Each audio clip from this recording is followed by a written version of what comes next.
आगे बढ़ते हैं नाजरीन। फिल्म तेरी मेरी कहानियां में महविश हयात और वहाज अली के लिए कहानी लिखने वाले खलीलुर रहमान कमर ने बोल न्यूज़ के नुमाइंदे मुईन ज़ुबैर से गुफ्तगू की और कहा कि अल्लाह ने मुझे जानदार तहरीर की सलाहियत दी है।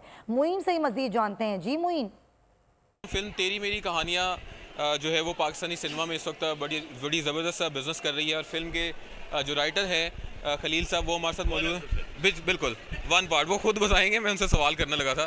सर, जो फिल्म तेरी मेरी कहानियाँ का जो एक पार्ट है जिसमें महविश और वहाज हैं, सुना है बड़े पावरफुल डायलॉग लिखे हैं, किस किस्म के पावरफुल डायलॉग हैं वो? Allah has given me to write powerful, you know. ठीक है मुईन ज़ुबैर, बहुत शुक्रिया। अवाम के लिए एक और मुश्किल, आटे की अदम दस्तयाबी पर अवाम परेशान। आटे की फराहमी खासी मुश्किल का शिकार है और अवाम को मुश्किलात का सामना है। शदीद गर्मी में यूटिलिटी स्टोर्स के बाहर लंबी लंबी कतारें। घर में आटा नहीं है, घर वाले जो है ना हम लोग तंदूर के आटा लेके रोटी लेके जो है ना उसी पे ही गुजारा कर रहे हैं। बोल ने निभाई सहाफती जिम्मेदारियां, पहुंचाई घर घर ये आवाज। यूटिलिटी स्टोर से सस्ते आटे का हुसूल शहरियों के लिए ख्वाब बन गया।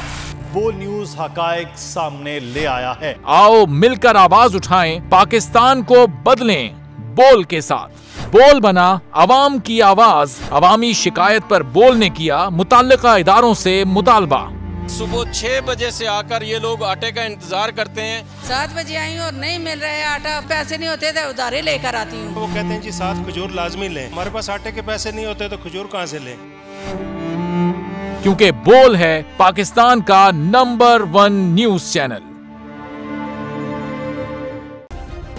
सब्सक्राइब करें और बेल दबाएं ताकि कोई खबर रह न जाए।